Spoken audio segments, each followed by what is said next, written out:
Coal belt కథ రోజుకో మలుపు తిరుగుతోంది. ఆ ముగ్గురు మొన్నటిదాకా బీఆర్ఎస్ గూట్లో ఉన్నారు. అధికారం మారగానే గులాబీ బెల్టు తీశారు. కానీ గనిలో మాత్రం సీన్ వేరేలా ఉంది. మీరొస్తామంటే మేం ఖచ్చితంగా వద్దంటాం అంటున్నారు. ఇంతకు ఎవరా ముగ్గురు, ఏంటా బొగ్గు కథ? సింగరేణి కార్మిక సంఘం ఎన్నికలు కాకరేపుతున్నాయి. ఈ ఎన్నికలు అధికార పార్టీకి ప్రెస్టేజ్ ఇష్యూగా మారాయి. బెల్టు మీద పట్టు సాధించకపోతే ఆ ప్రభావం పార్టీ మీద పడుతుందని కాంగ్రెస్ గట్టిగానే స్కెచ్ వేసింది. అందుకోసమే ఈ ఎన్నికలను వాయిదా వేయించాలని కోర్టును ఆశ్రయించింది. కానీ తీర్పు మాత్రం అనుకూలంగా రాలేదు. దీంతో పోలింగ్ అనివార్యమైంది. ఈ నెల 27న ఎలక్షన్. చిన్నా చితకా సంఘాలు ఉన్నప్పటికీ వాటిలో 3 ఇంపార్టెంట్. 1 టీబీజీకేఎస్, 2 ఏఐటీయూసీ, 3ది ఐఎన్టీయూసీ. 13 సంఘాలు పోటీ పడుతున్నప్పటికీ ఈ 3 సంఘాలదే ఆధిపత్యం. గత 2 ఎన్నికల్లో బీఆర్ఎస్ అనుబంధ సంఘం టీబీజీకేఎస్ గెలిచింది.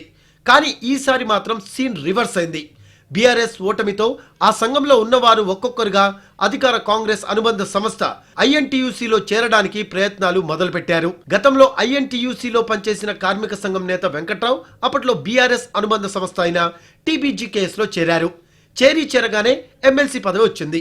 ఆయనతో పాటు టీబీజీకేఎస్లోనే మొదటి నుంచి కీలకంగా పనిచేసిన వారిలో రాజిరెడ్డి, కెంగళ్ల మల్లయ్య కూడా ఉన్నారు. వీరు ముగ్గురు వారం రోజుల కింద టీబీజీకేఎస్ కు రాజీనామాలు చేసి కాంగ్రెస్ వైపు చూస్తున్నారు. సన్నిహితులతో, పాత పరిచయాలతో మంతనాలు జరిపారని సమాచారం.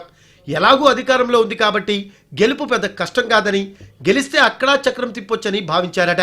అయితే వీళ్లంతా టీబీజీకేఎస్ ని వదిలిపెట్టగానే ఆ సంఘం పోటీపై మాట మార్చింది. ఎన్నికల బరిలో ఉన్నామని ప్రకటించింది.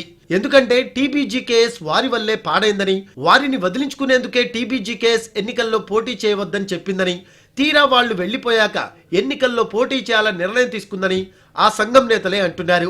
వారిని బయటకు పంపించేందుకే ఇలాంటి స్టేట్మెంట్ ఇచ్చారని ఆ సంఘం నేతలు చర్చించుకుంటున్నారు. ఇదిలా ఉంటే ఐఎన్టీయూసీలో ఉన్న జనక్ ప్రసాద్ కు, వెంకట్రావుకు చాలా కాలంగా పొసగలేదు. ఆ కారణంగానే వెంకట్రావు సంఘాన్ని వీడి బీఆర్ఎస్ అనుబంధ సంస్థలోకి వెళ్లారని టాక్. కాదని వెళ్లిపోయి అదే పార్టీలోకి మళ్లీ ఎలా వస్తారని జనక్ ప్రసాద్ తన సన్నిహితులతో అంటున్నారని సమాచారం. వెంకట్రావుని పార్టీలోకి రానిచ్చేది లేదని జనక్ ప్రసాద్ అంటున్నట్లు ఆయన వర్గీయులు చెప్తున్నారు.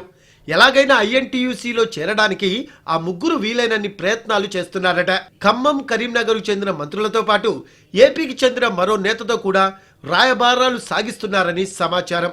అయితే ముందుగా కాంగ్రెస్ పార్టీలో చేరి ఆ తర్వాత తమకు సహకారం అందిస్తే అప్పుడు చూద్దామని ఇంకో మాట అంటున్నారట ఐఎన్టీయూసీ నేతలు. ఒకవేళ ఇలా ఒప్పుకున్నా ఎన్నికలు జరిగిన తర్వాత అనుకున్న ప్రాధాన్యత దక్కుతుందా, నామమాత్రంగా మిగిలిపోతామా అనే డౌట్ వీరిలో రైజ్ అవుతుందట. ప్రస్తుతానికి వెంకట్రావు, రాజిరెడ్డి, మల్లయ్య కోల్ బెల్ట్ చౌరస్తాలో ఉన్నారు. ఒకవేళ ఐఎన్టీయూసీ కాదంటే మరో దారి చూసుకోవాల్సిందే. అలాగని మరో సంఘాలు కూడా రమ్మనడం లేదు.